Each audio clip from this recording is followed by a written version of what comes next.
The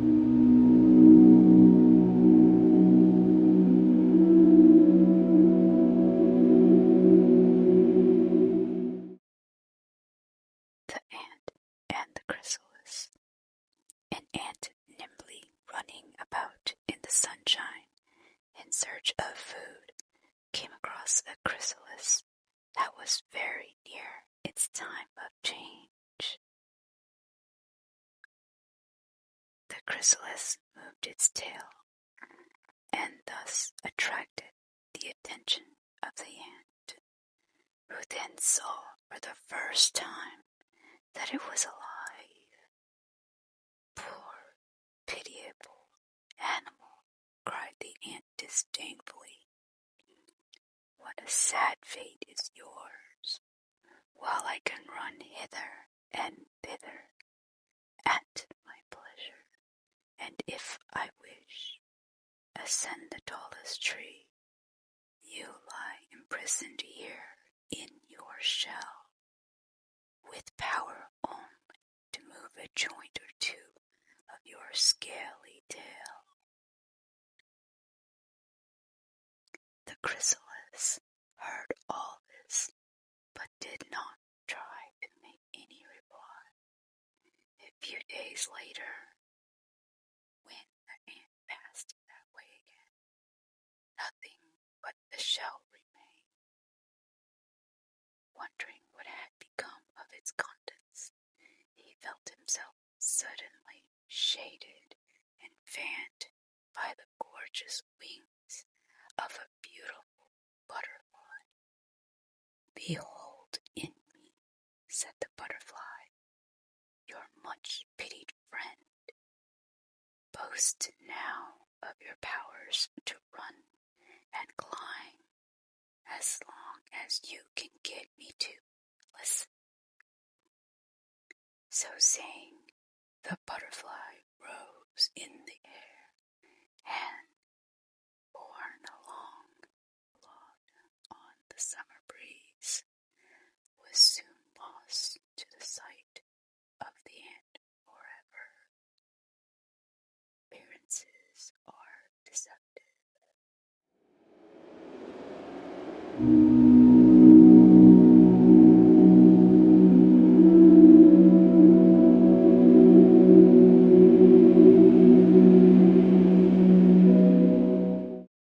The ant and the dove. An ant went to the bank of a river to quench its thirst, and being carried away by the rush of the stream, was on the point of drowning. A dove, sitting on a tree overhanging the water, plucked a leaf and let it fall into the stream close to her. The ant climbed onto it and floated in safety to the bank. Shortly afterwards, a birdcatcher came and stood under the tree and laid his lime twigs for the dove, which sat in the branches. The ant, perceiving his design, stung him in the foot. In pain, the birdcatcher threw down twigs, and the noise made the dove take wing. One good turn deserves another.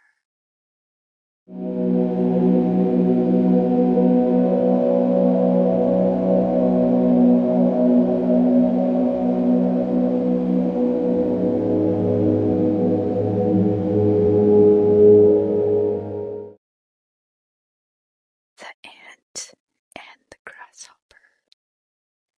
In a field one summer's day, a grasshopper was hopping about, chirping and singing to its heart's content.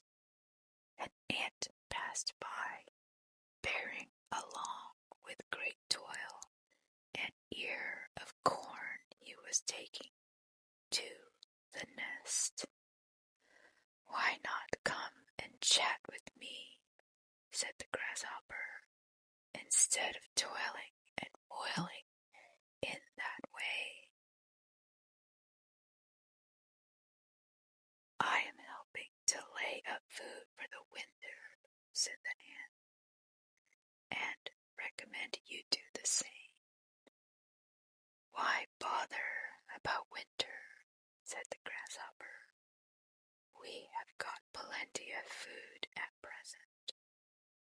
But the ant went on its way and continued its toil.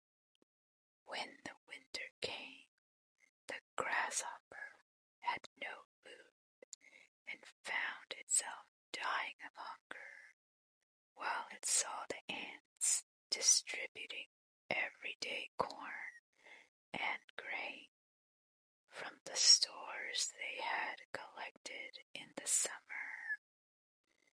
Then the grasshopper knew it is best to prepare for the days of necessity.